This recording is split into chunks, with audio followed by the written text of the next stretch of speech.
Welcome, everybody, to the live podcast. We will be having a little intro. We're building it right now, and the podcast does have a name, and you guys will find that out probably on the next show, which is tomorrow with Evan Short from Bokashi Earthworks.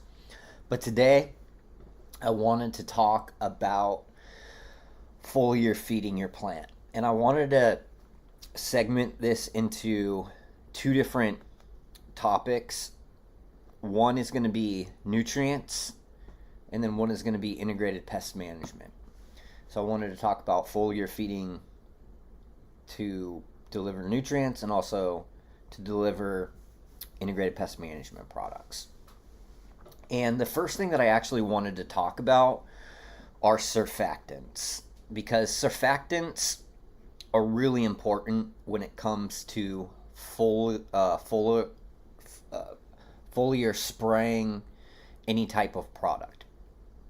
And what a surfactant is, it's a substance that decreases the surface tension of water, making that water able to penetrate into areas where the surface tension of that water wouldn't be able to penetrate. It also, depending on the type of surfactant, can have some other benefits as well, depending on what it's derived from. So a couple of different types of surfactants are going to be Kiaha. So there's two different types of Kiaha. There's cold pressed Kiaha and there's the powdered Kiaha. Both of those will work as a surfactant. And the reason why surfactants work so great is because when you decrease the surface tension of the water adheres to surfaces much more efficiently. And when we're talking about foliar applying anything, we want to maximize the efficiency in any aspect of garden, really. And so the surfactant can increase the efficiency of whatever it is you're applying, whether it is something that is nutrients, whether it is, geared towards integrated pest management like horticulture oils or even microbes. And there's different types of surfactants. So Kiaha, Yucca is a surfactant. We have things like Silhouette. There's, even dish soap is a surfactant. Dr. Bronner's makes some organic soaps that can be used as surfactants. Any of those products that are able to decrease the surface tension of water and let that water adhere to the surface of the plant more efficiently without creating conditions where it's going to run off the leaf, because we want everything to stick to the plant, right, when we're applying it through a spray. And so surfactants, it doesn't matter if you're doing a nutrient or IPM, I always recommend using a surfactant. Again, it can increase the efficiency of what you're using. So one of the biggest tips that I can say as a grower, and I've said this many times before, it is a pro tip, is magnesium sulfate, also known as Epsom salt. So when we're talking about foliar application, I always recommend, regardless of what type of growing style you're in, whether you're in DWC, whether you're in hydro, whether you're in living soil, doesn't matter. If you spray 1 tablespoon per gallon of magnesium sulfate 2 times per week until around the second week of flower, the overall health and vigor of your plants will exponentially increase.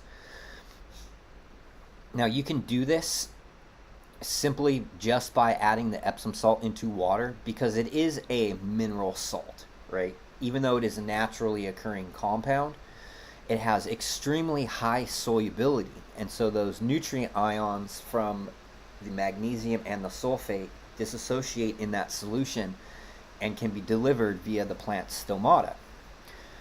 If you want to increase the efficiency, you can add a surfactant to it to help distribute that evenly across the surfaces of those plants and to help that foliar application adhere to those plants more efficiently. Another thing that I wanted to talk about was the use of fulvic acid as a delivery mechanism. So whenever you're applying any type of nutrient, right, whether it's Epsom salt or, if you have, let's say, micronutrient sulfates, things like iron sulfate, zinc sulfate, copper sulfate, all of these mineral sulfates are very soluble in water. Again, they are salts, but they are naturally occurring mineral sulfates. And so they also have solubility. The problem with a lot of these micronutrients is that when you put them into water, they start to oxidize. And that means that they are converted into a form that's available to a non-available form to the plant. And so if you take fulvic acid and you add it to your water before, and you have to remember this, before you add in your micronutrient sulfates, that fulvic acid can help chelate and bind on to those nutrient ions as they dissociate in the presence of water from, whether it's iron from the sulfate or zinc from the sulfate. The fulvic acid will catch those micronutrients and keep them from converting to an unavailable form. So it increases the use efficiency of those mineral sulfates while providing a delivery mechanism to where it is carbon chelated. So the efficiency of the uptake is also a part of the mechanism that fulvic acid will have. It'll chelate and it'll keep that in a bioavailable form, but because those are such small organic soluble compounds, they can penetrate into the plant stomata very, very efficiently. So fulvic acids are a huge benefit, and another trick that you can use to increase the efficiency of any of the types of nutrients that you might be spraying. So if you're going to go and spray something like your Epsom salt, you can add something like a surfactant and fulvic acid. It's going to increase the efficiency exponentially when you do both. If you're spraying something like, a calcium spray, you can do the same thing. A surfactant and fulvic acid, it'll help deliver that and keep that in an available form. The surfactant will help adhere those nutrients. So those are some tricks that you can use when doing foliar applications of any type of nutrient sprays. They work very, very efficiently. And fulvic acid is different from humic acid. The reason why you want to use fulvic acid and not humic acid in this process is because fulvic acid has a lower weight to it as far as the molecular weight, and so it offers that immediate chelation and that bioavailability. Also, I'm trying to think if there's any other, those are really the main two things that I integrate are the surfactants, fulvic acids into any type of spray regimen that I'm doing, or if I'm spraying. So I want to talk a little bit about the IPM part of this, right? So when we're talking about integrated pest management, there are several different parts of IPM. There's, your biosecurity that has anything that has to do with non-plant touch points. So things like sanitation mats, air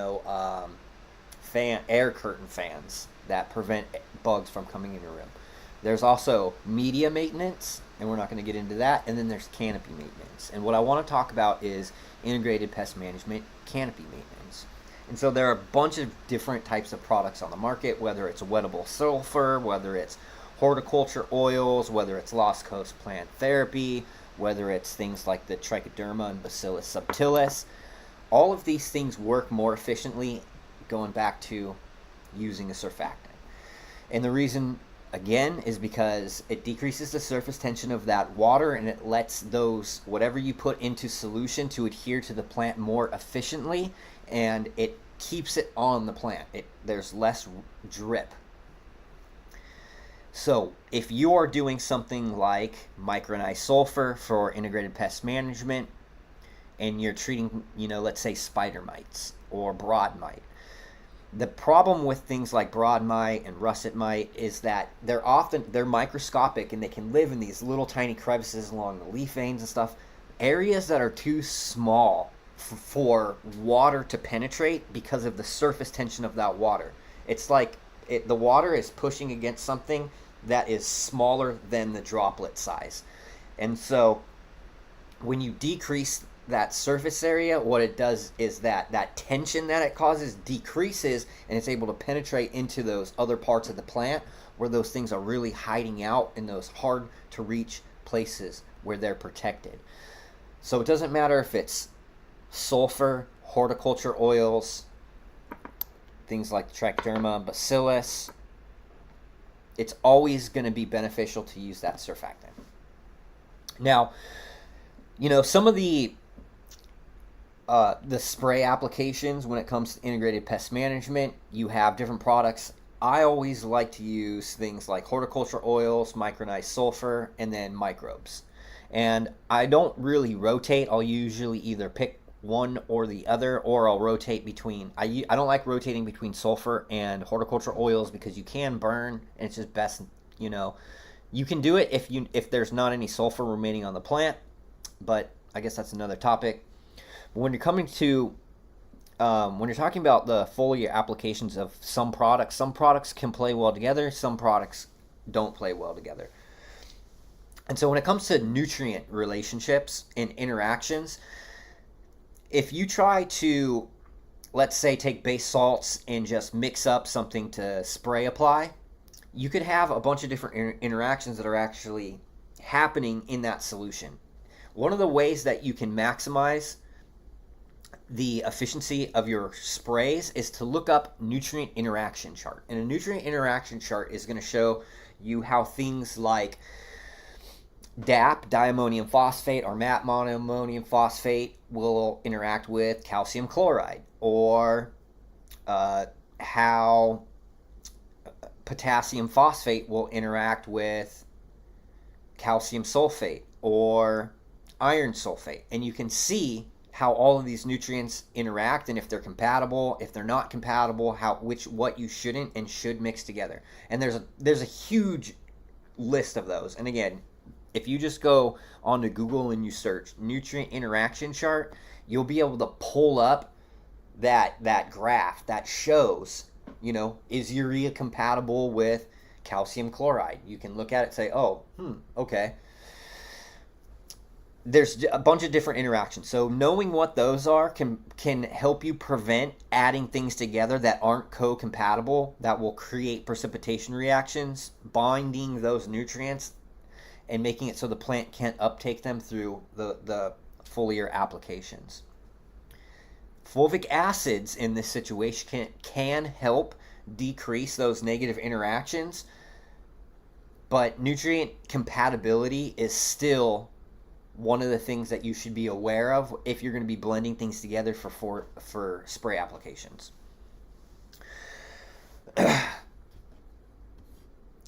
So those are kind of my two top tricks. Also, a lot of things can be blended together. Like, how people make compost teas. There are products that you can blend together. You can mix humic and fulvic acids with your microbes for IPM and do a surfactant. It's one of the questions I get a lot, is about the co-compatibility of a lot of different products and if they can be applied together. In the case of something like, let's say, microbial spores, most microbial spores are going to have positive interactions with fulvic acid because it offers energy, right? And they're going to be able to convert that into other different compounds.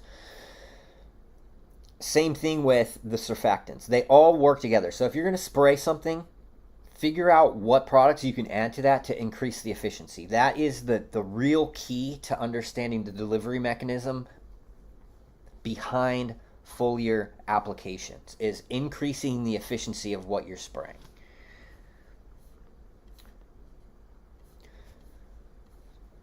So I'm going to go ahead and open this chat up for Q&A section.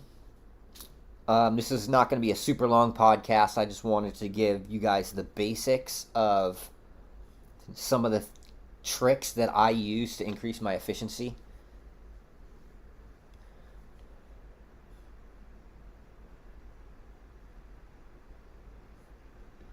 Yeah, Rusty says it makes water not bead up and run off. It decreases that surface because what's causing it to bead and create that pool is actually the surface tension of that water. And so if you look at a water droplet falling onto another droplet of water in slow motion, that's a really good example of showing that water tension. Or if you've ever seen a mosquito sitting on the top of a glass of water and it's actually on the water and it's not sinking, it's because of the water tension.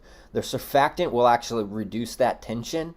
And so if you had a surfactant and that mosquito tried to land on there, given you had enough in there to decrease that surface tension enough, that mosquito would no longer be able to step on that water because the surface tension is too low.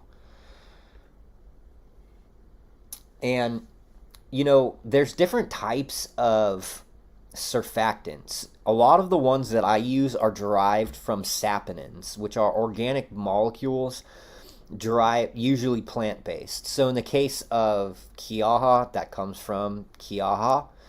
Yucca, that comes from yucca. There are saponins in things like aloe, although not in as great of quantity as something like Kiaha or yucca.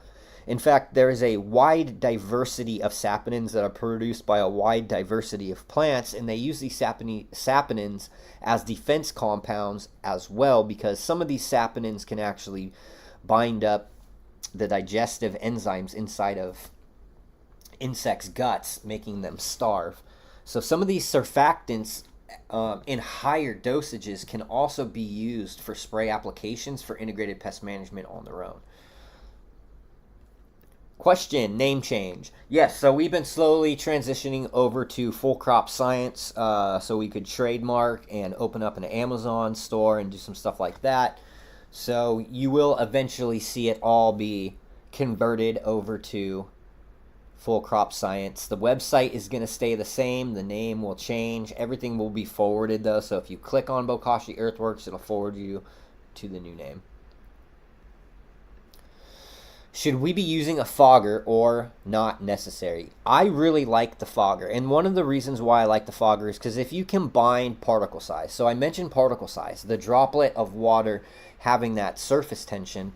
Now, if you decrease the particle size, it'll still contain the same amount of water tension. However, it can get into smaller places. Now, if you're able to decrease that particulate size and then also decrease the surface tension of that water, it's going to penetrate into areas of the plant and where it's really hard to get. And I'm going to show you guys an example real quick. So if we take this leaf right here, and you can see the spine of this leaf right in the center of the leaf. And if you were to look at that under a microscope right here, you would see that there's a crevice where the vein goes, and it like meets the leaf surface. And that's an area where places like broad mite and hemp russet mite will get into really far into that, and it's hard to get into places with just regular water. But if you're treating it, let's say you're fogging, you're decreasing the particle size of the water, and you're also decreasing the surface tension, the efficiency and the penetration of that fog, it's just going to totally adhere to your plant on all surface areas, and it will have better capacity to get into those really small, tight spaces where normally water wouldn't be able to penetrate. Yep, Paul says it. And another this is a really great point that Paul just brought up. Fogger is great because you can get the top and bottom of the leaves. It's really important when we're thinking about both foliar feeding for nutrients and also doing integrated pest management applications to, like, super important when it comes to the nutrient side, because the plant stomata are on the underside of the leaf. And so this is where you want to get all of your your nutrients, right? Because that's where they're going to be delivered. That's where they're going to be uptaken from. Now, if you are doing integrated pest management, you want to cover everything. So you want to cover the tops of the leaves, you want to cover the bottoms of the leaves, you want to make sure that you're getting the stems and the bases. You want to basically cover all the surface of the plant. And again, fogging, particle size, surfactants, all of those things can increase the efficiency.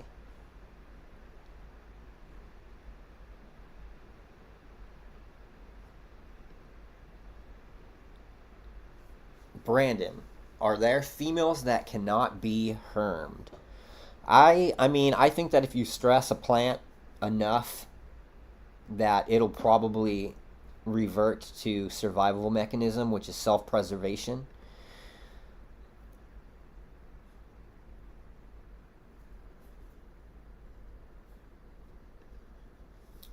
Holy Toledo says he admits he has never foliar sprayed before besides for IPM.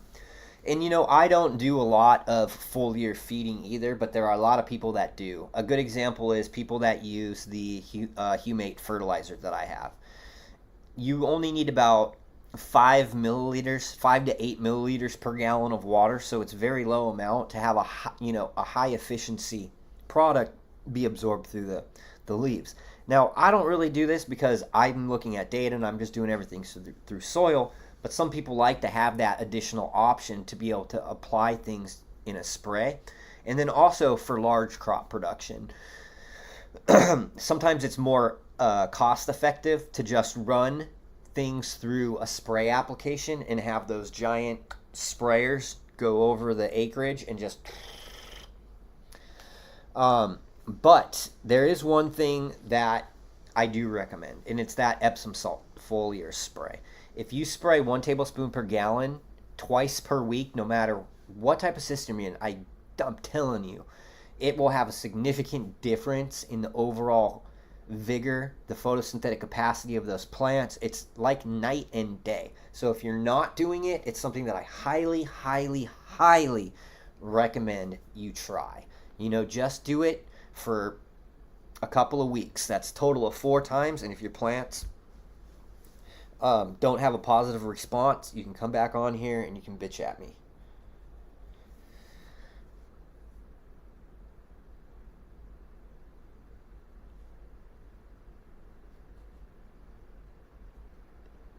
DIY internet guy asks, can you get my products in Europe? Not yet. We've been working on these European distribution contracts forever. I'm currently working on European registration for the microbes. I'll get the microbes and the Microbe Plus first registered over there. I already have the test results. And then once I have the ag registration, I'll be able to distribute over there. You can go ahead and the spores are actually, you can go ahead and order those back on the website.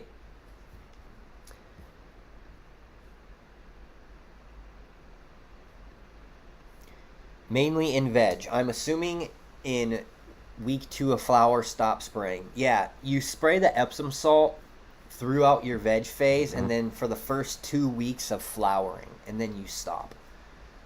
I'm telling you, it's the business.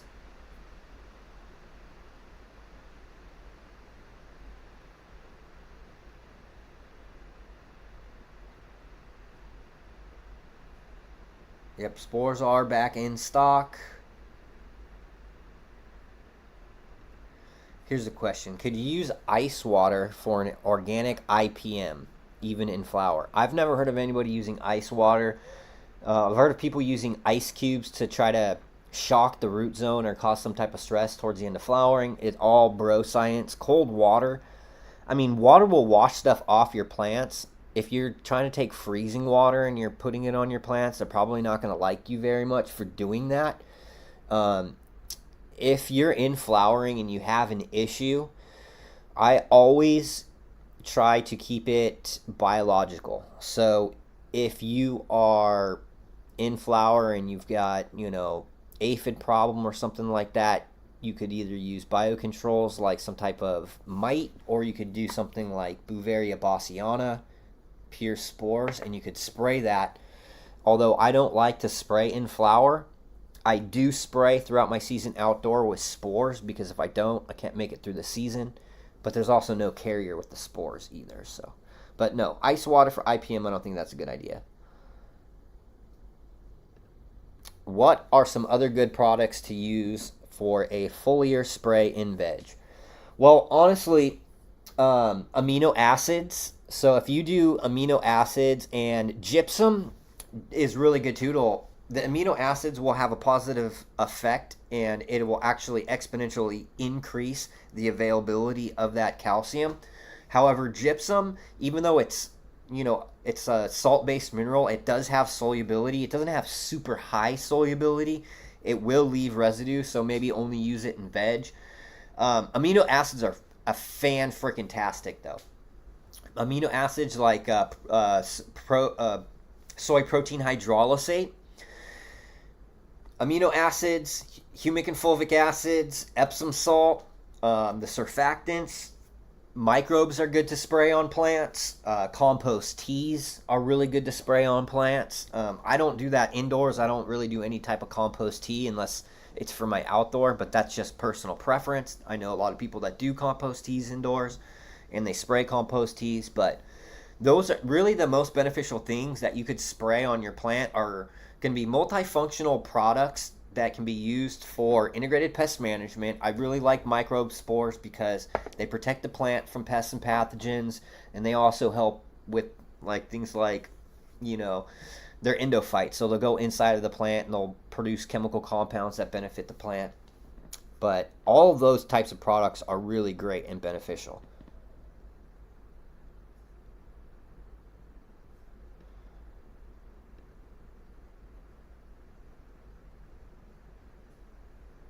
Oh, this is another really good question that I did not that I didn't talk about.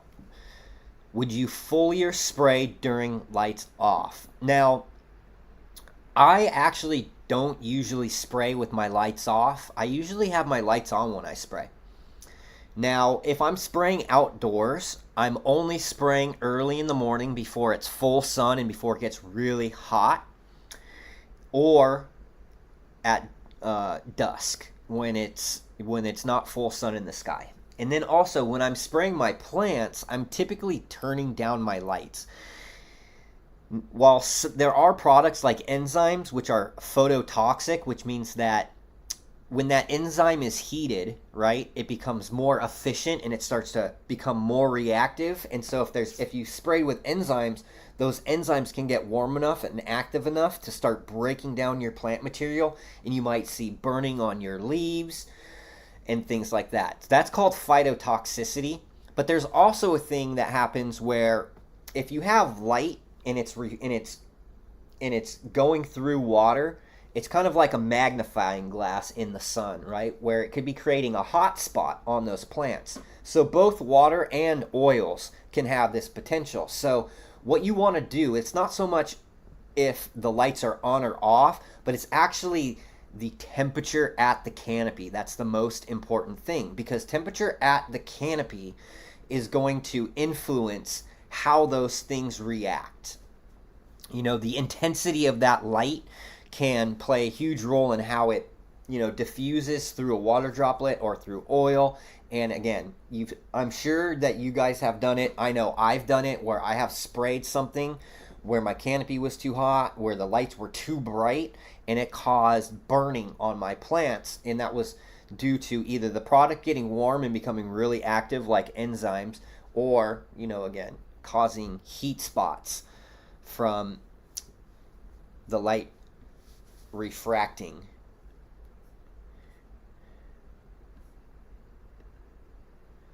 But I can tell you for sure, things like Epsom salt will not have any negative effect if you spray it with the lights on. You really just want to be careful about oils and enzymes. Those are, I think, the biggest things to look out for if your canopy is warm, if you've got really high light intensity. Here's another one. Have you used essential oils for integrated pest management? Now, I have used essential oils, but in my experience with them, they were not as efficient as something like Oil X or Monterey horticulture oil. And I understand that some people would rather use essential oils than something like a horticulture oil, which is fine too. And if you're maybe using it for preventative, that might be okay. But if you're using it preventative and you end up getting something, you need to consider switching up a product that's going to have more efficacy. It's going to be more efficient. But I've tried different types of products in the past that were essential oil based, and I found that the products that I'm currently using now are much more efficient, and that's why I just kind of stick with the same things that I have, because one, they're cost efficient and they're effective. Oil X, Monterey horticulture oil, basically the same thing. Micronized sulfur and with a surfactant, really inexpensive. And then anything else, that's not foliar sprayed, I'll have like the microbes and stuff like that as well. But Indian soap nuts. This is a good question. So soap nut is another plant that produces saponins. So just like yucca and just like kiaha, I'm sure it has a lot of saponins. That's why they call it soap nut. And so soap nut, I would, based off of my intuition, my understanding of these natural surfactants, I would think that it would work very similarly to yucca and kiaha. I'm sure that they have both terpenoidal and steroidal saponins. I'm sure that it can be used not just as a surfactant, but I'm sure it could also be used as a pesticide in higher dose rates, because again, those saponins, some of those are do biological work or enzymatic work where they go inside the digestive tracts of insects and they bind the digestive enzymes, and then they end up starving to death. Woody asks, would a half dose of any of the 3 Humakes products have enough fulvic to affect a tablespoon of Epsom salt in a 1-gallon spray? Yeah, absolutely. You have to remember that the fulvic acid content in our products is about 45 to 46%. And so just using 5 to 8 milliliters, which is about, 1/5 the full dose rate for feeding, has enough fulvic acid in it to chelate the micronutrients. If you were going to do, let's say, a micronutrient spray, right? If you wanted to use humates and let's say you're in veg, you could use some N-humate or some complex humate first and then add in some micronutrients and spray that, and you're not only going to deliver the micronutrients more efficiently, but you're also going to bring in NPK and everything else.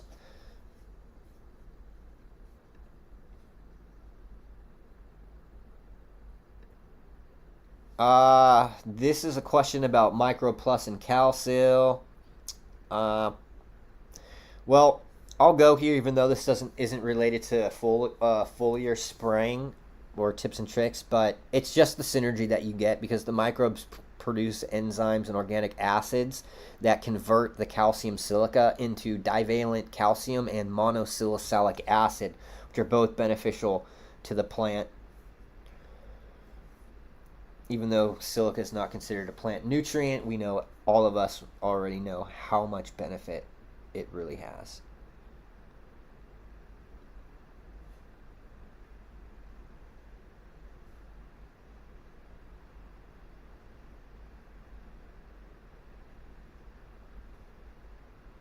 This is another question.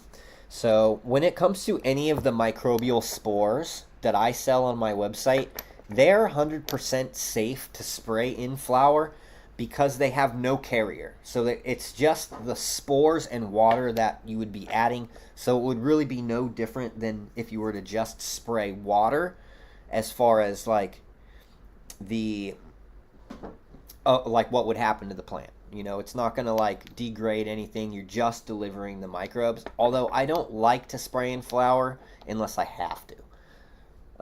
In the case of BT, Bacillus thuringiensis, spraying that outdoors for caterpillars, I got to do that too. In fact, I'm spraying tomorrow morning. My stuff's about 2 weeks. Some of them are about 3 weeks into flowering. Some are flowering faster.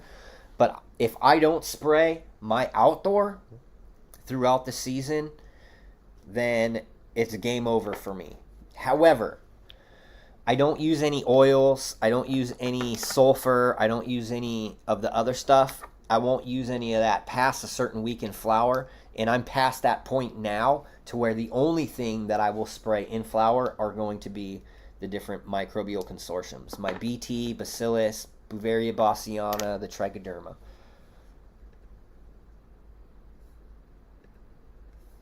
What's the best pH to foliar, magnesium, and microbes separately?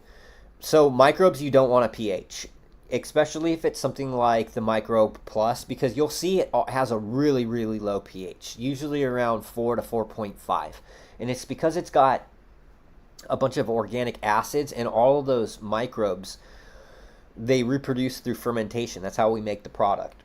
And during that process, a bunch of organic acids and protons and enzymes are produced, and so it drops the pH of that solution. They live in that pH range. So you don't want to change the pH of your microbial solution, because at that pH range, they're stabilized. Now, if you're spraying your plant with a pH of 4.5, it's not going to have a negative effect on it. Just like if you were to spray your plant with something like Agsil 16, which is potassium silicate, which is going to have something like a pH of 11, it's not going to have a negative impact. In fact, they have a positive impact, because fluctuations, whether it is acidic or alkaline pH fluctuations on leaf surfaces, will change the microbial makeup of what's living on that phylosphere. So in the case of something like powdery mildew, if you were to spray with Agsil 16, you're creating a pH on that leaf surface at 11, and that microorganism, it's not conducive for that microorganism's growth. And so it works as a pest management application while also delivering silica and potassium in that particular amendment. When it comes to magnesium, I think magnesium is best absorbed at right around 6.5 to 6.8 pH. However, I don't think that pHing water for your spray applications is really necessary unless you do not have clean water. If you're using clean water with really low ppms, your water should have a pretty much neutral ppm. If you're wanting to know more about water and water quality targets, I recommend watching the episode before the 2 episodes ago on water quality, and you'll be able to understand water quality much better. So when you're doing a spray application, you need to start off with good quality water. That's low ppm usually, because the nutrient ions from the substances that you're going to add to that water will be able to hold more of those. If it's got a bunch of stuff in it already, that means those parking spots that's in that water are kind of already filled up, and so they won't be delivered. They will be in what's called an exclusion zone, so it's pushed out and it's not going to be absorbed.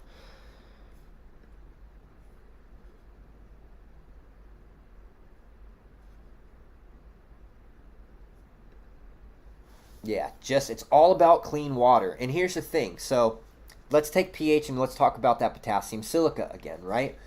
So let's say you take reverse osmosis water and then you put in Agsil 16. Your spike pH goes up to 11. You can still spray that. Your water, as long as the water was clean when you started it. Now let's say your water was 9 pH when you add that potassium silica. Now it's sitting at 12 or 12 and a half, and you're like, what the hell? You're basically putting water that's not clean. That could have sodium buildup, chloride, bicarbonate. It could be excess calcium. It could be excess magnesium. It could be an excess of anything. So when we're talking about spray applications, you want to start with clean water. The pH doesn't really matter so much because clean water will have pretty much a neutral pH anyway. If you're struggling with pH with the water that you're using for foliar applications, you need to treat the water before so that the water's clean.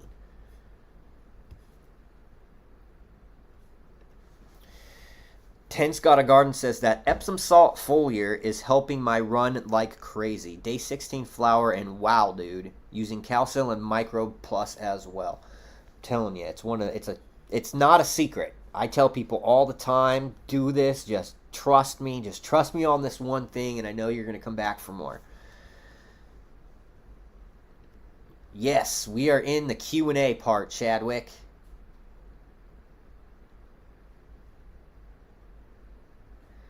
Do we have any plans to shipping to Canada in the future? You know, I would love to, but the only way that would make sense logistically is if I had a large distribution partner that was purchasing metric tons of the product at once to be able to distribute throughout Canada. And the thing is, Canadian registration for, ag labels and stuff like that, it can take up to $200,000 and a ton of time, 2 years. Right now, the Canadians are kind of, when government officials we're talking about are kind of pissed because of the tariffs and all the other stuff that's going on. So I don't plan on it just because it's so expensive until after we build our factory.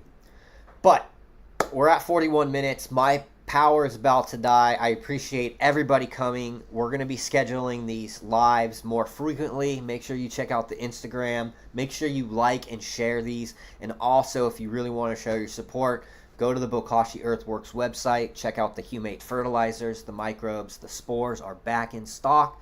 And we also have the Bokashi Seed Vault where you can find all of the gear. I've been breeding for 20 years. So if you're interested in any of my work, go there. I'm going to cut this one a little short and not get to all the questions today because my battery's going to die. But I love you all. Peace out. I'll see you next time.